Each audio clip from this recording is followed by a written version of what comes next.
Bazı bizim şu camiada hatta din tebliğ ettiği Müslüman doğullamada yok, beyandan olmuyor diyorlar. Beyandan olmayanlarına gurun yok. Ama beyan ulaqam bir sebep. Bir adam en form oluyor da Allah'dan oluyor, men ölümhede Allah Teala bana oğul verecek. Bolar mı şu? Önde bir Hudayın bennetin biri bir dua makbul adamın yanına gelip takdir bana dua etip ver diyen. Ne men oğlun şoğum olanak dipti. Bolya. Bu da işi zaman dua etiptir. 4-5 ay geçiptir. Yeni geliptir. Takdir men oğlanım olmadı. Bana dua etip versen. Bolmadı mı? Ya bolmadı. Yeni kavmun işi zaman dua etiptir. Gitti diye, yeni bir nesaydan yeni geldi diye, takdir bana dua etip versen oğlanım olanak. Yüzünü ödetti diye ölenin adam bilen ölemedi adam yüzüne fakat diye ben burada. Balı tengan şu ölünmüş deyiptir. Ölünüm aktı. Sen ikiden ölünden deyiptir.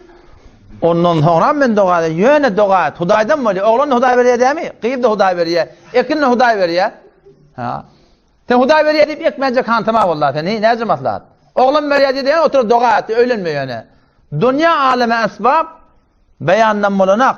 Aytma diyemeklikten bulanak. Emma aytma diyemeklikten. Bu da bulanak. Düşündürüyen ne gerek? Tefhim ettiyen ne gerek? Sen şu an eve çıkıp gurrun var yerdin. Eğer sen öz düşündürüşüne dayansan, sen gomrahi. Yönü Huday ettiği diketlemeyecekti oturdan bunu yani. O zaman şu daydın camiada, eğer sen barakayım sen şu bir adam, sen camiada sen taydın din diyanatta sen bir yer çağıracak mısan, bir gurrun vermen çağıracak mısan, son ihlasını ödeyişin yalak, son beyanını etmeyin ödemeklik gerek. Keşer gayet zayinna.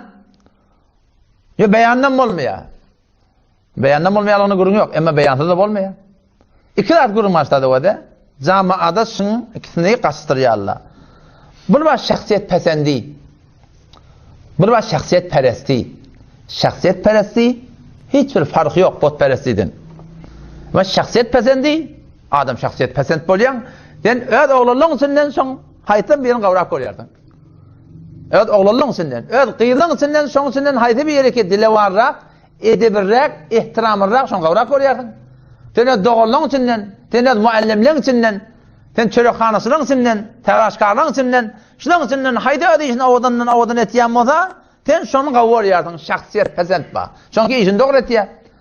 Şahsiyet pesendi, buradaki insan onun nagozir, bayet bir şahsiyet pesendi etme oluyor. Ama şahsiyet perest olmalı. O da ne yaparım? Çünkü ben falanın kavurayan, şundan çünkü takdirim oluptur, o şu sebep olmaz diyan amelen asla olmaklığıma, illa billah gerdanım ola, şu ne mi diyse biz şu, yo beylede Müslüman doğun. Vörsen, mustajabet davetin emirin, mustajabet davetin ahunun, mustajabet davetin mudir medresen, mustajabet davetin malakin başlığın, senin takdirin, sonra ne met ya gumrah oluyor?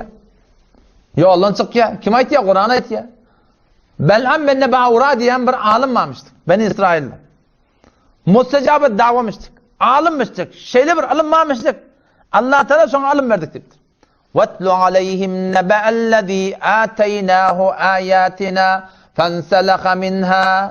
Şu öz verilen alımından, biliminden, din, diyanattan فَانْسَلَخَ مِنْهَا çıktı diyor. Görüp durun efendim aleyküm. O utturuptu, makamı utturuptu, korkuttu canından, muğiyetinden, avrayından, iyice çekiliptu. فَانْسَلَخَ مِنْهَا ola çıktı. Senin ma haktan çıkmasılık gereçtadı. فَاَتْبَعُهُ الشَّيْطَانِ فَكَانَ مِنَ الْغَاوِينَ. Sonra hakim mustajabet dava alim, tağsir, gumrah oluptur. O zaman şu daydı Müslüman doğun yardımında olsun. Ki şahsiyet pesendin iradı yok. Ama bir şahsiyet perest olmalı. Her vakti her zaman eğer ehyanen birin etimat eden adamı, etimat eden adamı, kimin bolan her kim olsun, eğer ayende de ayenden ne olacak belli de, şu tadı hem malahim şu yol işartta, yol şu önkü yol Hanefi mezheptir, şu doğru cennet ağaçına ekecek yol, onu yönü muqtada tutmaklık stadı Müslüman doğun, şu bir katı yanlış.